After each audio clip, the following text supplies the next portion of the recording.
Hello everyone, नमस्ते सबैजनालाई। म जर्मनी आएको चाहिँ 8 महिना भइसक्यो। अनि मलाई चाहिँ भिजा इन्टरभ्यूको चाहिँ एक्सपिरियन्स सेयर गर्नु मन लाग्यो अहिले आएर चाहिँ। Maybe I want to be a YouTuber or something yeah. So first thing first, मैले चाहिँ एउटा साथी भेटेको थिएँ कि इन्टरभ्यू दिएको अगाडि। ऊ र म चाहिँ बिहानै भेट भयो एम्बेसीमा। अनि we started talking. We both were little bit of nervous. हामी एम्बेसीभित्र छिर्यो। मेरो अगाडि चाहिँ मेरो साथी थियो, अनि त्यो पछाडि म थिएँ, अनि अरू धेरैजना हुनुहुन्थ्यो इन्टरभ्यू दिने चाहिँ। अनि मेरो साथीको पालो आयो, अनि ऊ गयो, अनि उसले चाहिँ इन्टरभ्यू दिएर सकायो। अनि त्यसपछि आयो मेरो पालो, अनि म गएँ, अनि मैले गरेँ नमस्ते। ओके, त्यसपछि मेरो साथी हल्का नर्भस थियो। त्यो साथीले नि इन्टरभ्यू राम्रो गर्यो। त्यसपछि मेरो कन्फिडेन्स यत्तिकै बुस्ट भइहाल्यो होइन, किनकि ऊ मभन्दा बढी नर्भस थियो नि त। हाम्रो इन्टरभ्यू लिने त्यो दिन चाहिँ म्याम हुनुहुन्थ्यो।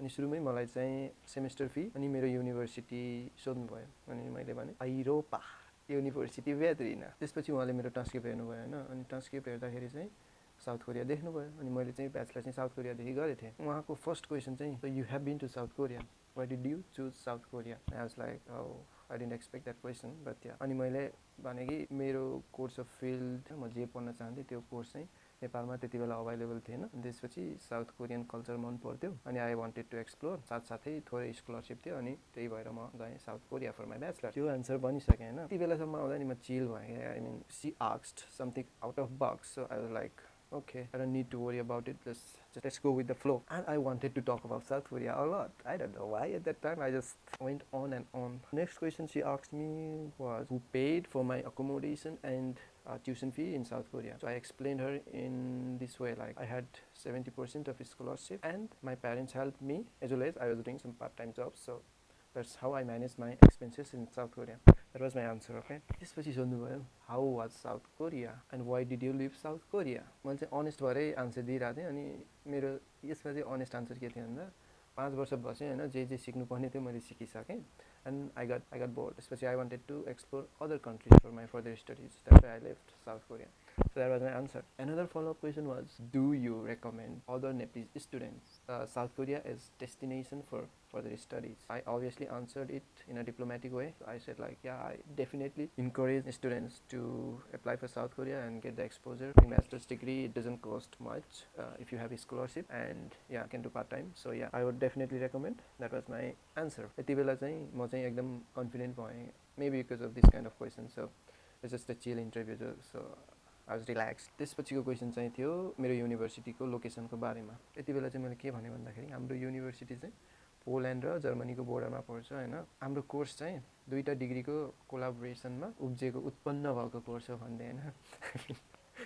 उत्पन्न भएको कोर्स हो. At the end will get dual certificate, one from German side of the university and one from Polish side of the university. And he asked me the Polish side of university, and I gave her the name. And in my broken, because I didn't know how to pronounce that university, still I don't know. Yeah, it was like I was like Adam McKevici, yeah, So yeah, so that was the answer for that question. And then अनि उहाँले हेर्नुभयो मेरो डकुमेन्टमा चाहिँ हेरिराख्नु भएको थियो. अनि उहाँले चाहिँ मेरो इन्टर्नसिप सर्टिफिकेट हेर्नुभयो. अनि इन्टर्नसिप चाहिँ 6 मन्थको थियो. कोरियादेखि आएको 2 वर्ष भयो, 6 महिना इन्टर्नसिप गरिस्, अनि 1.5 इयर्स चाहिँ के गरिस् त भनेर सोध्नुभयो. अनि त्यसपछि मैले भने मेरो कोर्स चाहिँ डिजिटल अन्टरप्रेन्योरसिप थियो. I was helping my sister and brother in ल to develop their business. I did that for 1.5 years. After that, I saw a gap in my knowledge about business and I was helping them. So I wanted to study more. And maybe around the end of the interview, she asked me about why do you want to study digital entrepreneurship. I was so excited for this question.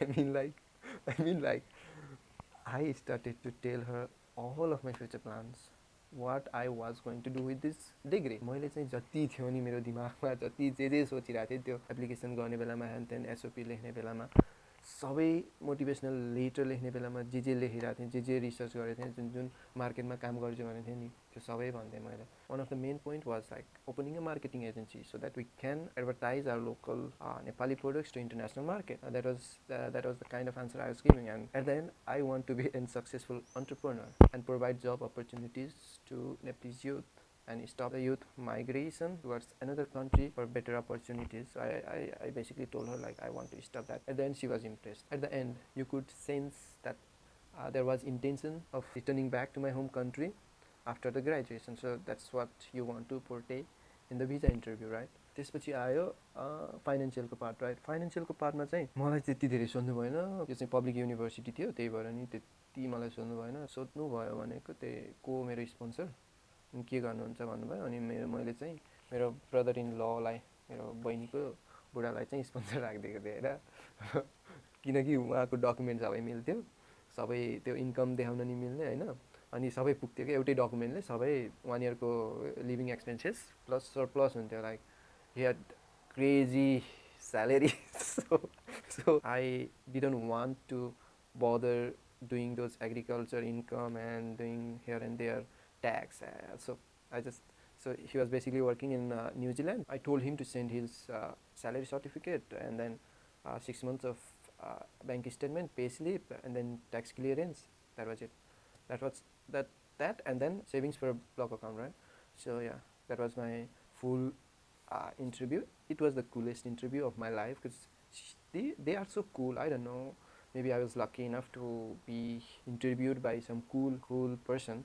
This interview I aced it because I was talking non-stop about my future plans and everything. So that what happens when you ask a man what does he want to do in his life. So non-stop apping.